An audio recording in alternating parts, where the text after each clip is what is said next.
The authority having jurisdiction, or AHJ, possesses the final say regarding electrical installations, irrespective of the National Electrical Code, or NEC. This stems from the possibility of local jurisdictions imposing installation practices divergent from those stipulated in the NEC. Consequently, designers and installers bear the responsibility to ascertain, at the project's inception, that their envisioned installation methodologies conform to both local ordinances and NEC mandates. To illustrate, numerous local AHJ mandate that all electrical services be installed utilizing metallic conduit, notwithstanding the array of permissible wiring methods acknowledged by the NEC in section 230.43. This underscores the paramount importance of aligning with the AHJ directives to ensure compliance and avert potential conflicts during the inspection phase. The NEC serves as a comprehensive guideline, yet local amendments and interpretations can significantly influence the practical implementation of electrical installations. It is therefore essential to proactively engage with the local AHJ to gain clarity on specific requirements and expectations. This proactive approach mitigates the risk of non-compliance and facilitates a smoother project execution. Understanding the role of the AHJ and adhering to their specific regulations is crucial for ensuring the safety and legality of electrical installations. The AHJ decisions are based on local conditions, historical data, and specific interpretations of the NEC tailored to the unique environment of the jurisdiction. Therefore, a thorough understanding of these local nuances is vital for all stakeholders involved in electrical projects. Discrepancies between the NEC and local requirements can arise from various factors, including local climate conditions, building codes, and specific safety concerns prevalent in the region. For instance, in areas prone to seismic activity, the AHJ may impose stricter requirements for securing electrical equipment and wiring to prevent damage and ensure safety during earthquakes. Similarly, in coastal regions, the AHJ may mandate the use of corrosion-resistant materials to protect electrical installations from the detrimental effects of saltwater exposure.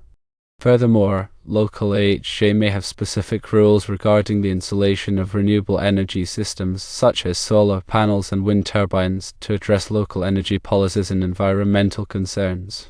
These variations highlight the importance of conducting thorough research and engaging with the local AHJ to ensure full compliance. To ensure adherence to both NEC and local requirements, designers and installers should adopt a systematic approach. Firstly, conduct a comprehensive review of the NEC to understand the baseline requirements for the specific type of electrical installation being planned. Secondly, contact the local AHJ to obtain information on any local amendments, interpretations, or specific requirements that may deviate from the NEC. Thirdly, document all requirements, both NEC and local, in a detailed project plan to ensure that all stakeholders are aware of the compliance obligations. Fourthly, implement a rigorous quality control process during the installation phase to verify that all work is performed in accordance with the documented requirements. Fifthly, conduct a thorough inspection of the completed installation to identify and rectify any potential non-compliance issues before the final inspection by the AHJ. Moreover, it is crucial to maintain open communication with the AHJ throughout the project lifecycle to address any questions or concerns that may arise. This collaborative approach fosters a strong working relationship with the AHJ and facilitates a smoother inspection process. The NEC provides a broad framework for electrical safety, but it is not intended to be a substitute for sound engineering judgment and adherence to local regulations. Electrical installations must be designed and installed in a manner that not only complies with the NEC but also addresses the specific needs and conditions of the local environment. By prioritizing compliance with both NEC and local requirements, designers and installers can ensure the safety, reliability, and longevity of electrical installations. When considering wiring methods allowed by NEC section 230.43, it's important to understand that while the NEC provides options, the AHJ can restrict those options based on local amendments. For example, the NEC might allow for the use of direct burial cable in certain situations, but the local AHJ might require all services to be installed in conduit for added protection against physical damage or environmental factors. Similarly, The NEC might permit the use of certain types of non-metallic conduit, but the AHJ could mandate the use of metallic conduit to address concerns about fire resistance or mechanical strength. Therefore, it's essential to not only review the NEC but also to consult with the AHJ to determine the permissible wiring methods for a specific project. The selection of appropriate wiring methods depends on various factors, including the type of service, the voltage level, the environmental conditions, and the potential for physical damage. Each wiring method has its own advantages and disadvantages in terms of cost, ease of installation, durability, and safety.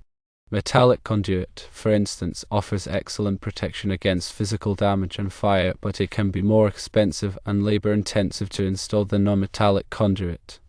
Direct burial cable, on the other hand, is relatively inexpensive and easy to install, but it is more vulnerable to physical damage and requires careful consideration of soil conditions and burial depth. The NEC provides detailed specifications for each wiring method, including conductor sizing, insulation requirements, and installation practices. However, the AHJ has the authority to modify these specifications based on local conditions and concerns. Therefore, it's crucial to consult with the AHJ to ensure that the selected wiring method meets all applicable requirements. In addition to wiring methods, the AHJ may also have specific requirements for grounding and bonding, overcurrent protection, and other aspects of electrical installations. Grounding and bonding are essential for ensuring electrical safety by providing a low impedance path for fault current to return to the source, thereby minimizing the risk of electric shock. Overcurrent protection devices, such as circuit breakers and fuses, are designed to protect electrical circuits from overload and short-circuit conditions. The AHJ may have specific requirements for the type, size, and location of grounding and bonding conductors, as well as the rating and coordination of overcurrent protection devices. These requirements are intended to enhance electrical safety and prevent damage to equipment and property. Adhering to the AHJ-specific requirements is crucial for obtaining approval for electrical installations. Failure to comply with local regulations can result in project delays, costly rework, and potential safety hazards. Therefore, it's essential to prioritize communication with the AHJ and to incorporate their requirements into the project design and installation process. Furthermore, it's important to document all communication with the AHJ and to maintain records of all approvals and inspections. This documentation can be valuable in demonstrating compliance and resolving any disputes that may arise. The electrical industry is constantly evolving, with new technologies and regulations being introduced on a regular basis. Therefore, it's essential for designers and installers to stay up to date on the latest developments and to continuously improve their knowledge and skills. Attending industry conferences, participating in training programs, and reading technical publications are all effective ways to stay informed and to enhance professional competence. By investing in continuing education, designers and installers can ensure that they are equipped to meet the challenges of the ever-changing electrical landscape and to provide safe, reliable, and compliant electrical installations. In addition to technical knowledge, effective communication skills are also essential for working with the AHJ and other stakeholders. Being able to clearly and concisely explain technical concepts, to actively listen to concerns, and to collaboratively resolve issues is crucial for building strong working relationships and achieving successful project outcomes. The AHJ plays a vital role in ensuring the safety and integrity of electrical installations, and by working closely with them, designers and installers can contribute to a safer and more sustainable built environment. In conclusion, understanding and adhering to the AHJ regulations is paramount for successful electrical installations. Proactive communication, meticulous planning, and continuous learning are key to navigating the complexities of electrical codes and ensuring compliance with local requirements. By embracing these principles, designers and installers can build a reputation for excellence and contribute to a safer and more reliable electrical infrastructure. It is important to remember that the AHJ is not an adversary, but rather a partner in ensuring the safety and quality of electrical installations. By fostering a collaborative relationship with the AHJ, designers and installers can create a win-win situation that benefits all stakeholders. This includes not only compliance with regulations but also the promotion of best practices and the advancement of electrical safety. The proactive approach of engaging the AHJ from the outset of the project fosters a sense of collaboration and shared responsibility. This can lead to more efficient and effective inspections, as well as a greater understanding of the rationale behind specific requirements. Furthermore, it allows for early identification of potential issues and the development of solutions that meet both the technical requirements and the AHJ expectations. In contrast, a reactive approach of waiting until the end of the project to engage the AHJ can result in delays, rework, and increased costs. If non-compliance issues are discovered during the final inspection, it may be necessary to make significant changes to the installation, which can be time-consuming and expensive. Therefore, it is always best to proactively engage the AHJ and to seek their guidance throughout the project lifecycle. The AHJ decisions are often based on a combination of factors, including the NEC, local amendments, and their own professional judgment. They are responsible for ensuring that electrical installations meet a certain level of safety and reliability, and they have the authority to enforce the regulations as they see fit. While the AHJ decisions may sometimes seem arbitrary or inconsistent, it is important to remember that they are acting in the best interests of the public.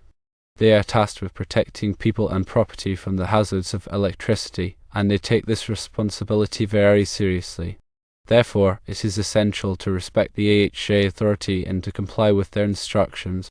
If you disagree with the AHJ decision, it is important to express your concerns in a professional and respectful manner. You can ask for clarification of the regulations, provide supporting documentation, or request a meeting to discuss the issue further. However, it is never appropriate to argue with the AHJ or to refuse to comply with their instructions. Ultimately, the AHJ has the final say, and it is important to respect their authority. The NEC is a comprehensive document that provides detailed requirements for electrical installations. However, it is not always easy to interpret or apply these requirements in specific situations. Therefore, it is often helpful to consult with the AHJ to get their perspective on how the NEC applies to your project. The AHJ can provide valuable guidance on issues such as conductor sizing, overcurrent protection, grounding and bonding, and wiring methods. They can also help you to identify potential safety hazards and to develop solutions that meet both the NEC requirements and the local conditions. In addition to consulting with the AHJ, it is also important to stay up to date on the latest changes to the NEC. The NEC is revised every 3 years, and each new edition includes significant changes to the regulations.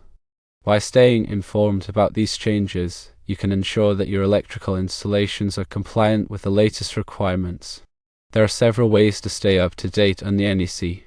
You can attend industry conferences, participate in training programs, and read technical publications. You can also subscribe to the NEC newsletter or follow the NEC on social media.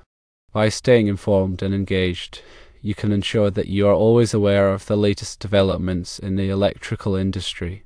The NEC is a valuable resource for electrical professionals, but it is not a substitute for sound engineering judgment. Electrical installations must be designed and installed in a manner that not only complies with the NEC but also addresses the specific needs and conditions of the local environment. By combining your technical knowledge with the guidance of the AHJ, you can ensure that your electrical installations are safe, reliable, and compliant.